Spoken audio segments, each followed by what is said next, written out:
Hello, everybody. My name's Marcus, and even though I was thrown out when I was a baby, eventually I became a millionaire.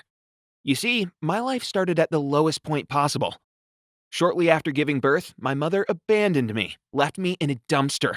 My life could have ended then and there, but the universe had other plans for me. Big ones. I was crying there, all alone in the cold, when good people found me. After only 2 days, I was adopted. I always remember this story, as I feel like I got a second chance in life. From a young age, I was interested in inventing all these different things. I remember when I was 9, my father brought home this old computer. I'd never seen anything like it. It wasn't working, and it looked enormous, but I made it my goal to fix it. I sat in my room for hours, trying different things that I've read in books, and I finally did it. It was up and running. Soon after, all my neighborhood knew that I had a talent for technology, so they kept calling me whenever they had a problem. My amazing and encouraging dad even printed an ad in the local newspaper. It said, "Call Marcus. One number, all kinds of fixing." It had my picture with a tiny suit on, and it was cringy as hell, but I still felt like a proper businessman. It was the start of my career. But after only a month, my family started tearing apart. My father started acting strange. It was the little things at first.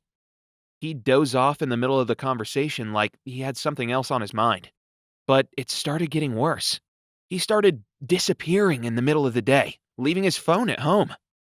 He'd come back in the middle of the night and wouldn't be able to explain himself. I couldn't believe that this amazing, caring man that took care of me could be so secretive. What could he be hiding? My mom was getting crazy. I heard her even shouting that she will divorce him if he won't tell her the truth. I was getting worried. So one time, after school, I decided to follow him and see where he's going. He took a bag and told me that he's going to the supermarket, and I left a minute after. He seemed to be going there, but then he met an old colleague at a bus stop. They talked for a couple minutes and then he just jumped on the bus. I ran towards it and jumped in at the last minute. He was standing alone. I was trying to hide in the back of the bus. After like half an hour, the bus reached the final destination and stopped. The driver asked for all the passengers to leave. It was in the middle of nowhere. There was a forest nearby and a couple of houses, but that's it. He sat down on the bench, clenched the shopping bag in his hands, and started crying. I kept thinking, what's happening? Why is he here? I couldn't wait any longer. I walked up to him, sat down, and he raised his eyes to me. They looked lost. "Why are you here, Dad?" I asked. He looked ashamed. What could be so horrible that he wouldn't want to tell me? Finally, after a moment of silence, he said, "I don't know." We came back and told Mom.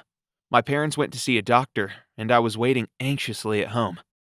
They came back with a very scary diagnosis. He has Alzheimer's. His memory began to fail, and it worsened day by day. It was crushing to see him struggle with the most simple tasks.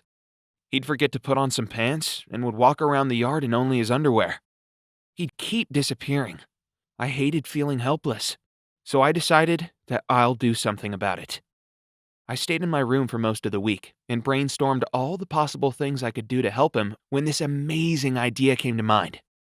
This little thing not only saved my family, but turned me into a self-made millionaire at 15. I created a device to insert into my dad's shoes that would track his GPS.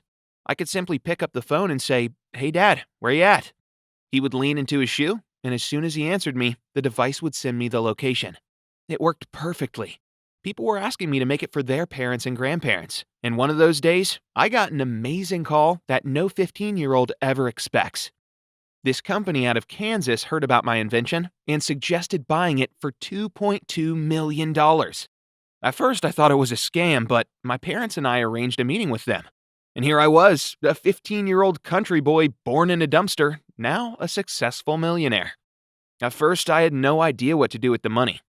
I wasn't that interested in luxury, but I really liked innovation and helping people, so I used my money to start my own company. We created an amazing anti-texting and driving software. A cell phone with a built-in wireless blood glucose meter for people with diabetes. My company's now worth $62 million. But for me, it was never about the money. I believe in turning caring into action. I remember that fear I felt when I didn't know where my dad was, and the relief when our lives got better. That's what I want for others. I hope my story can inspire others. I was left in a dumpster. My mom nearly divorced my father. My father was diagnosed with Alzheimer's. But all of it just inspired me to make our lives better. Make yours better, too.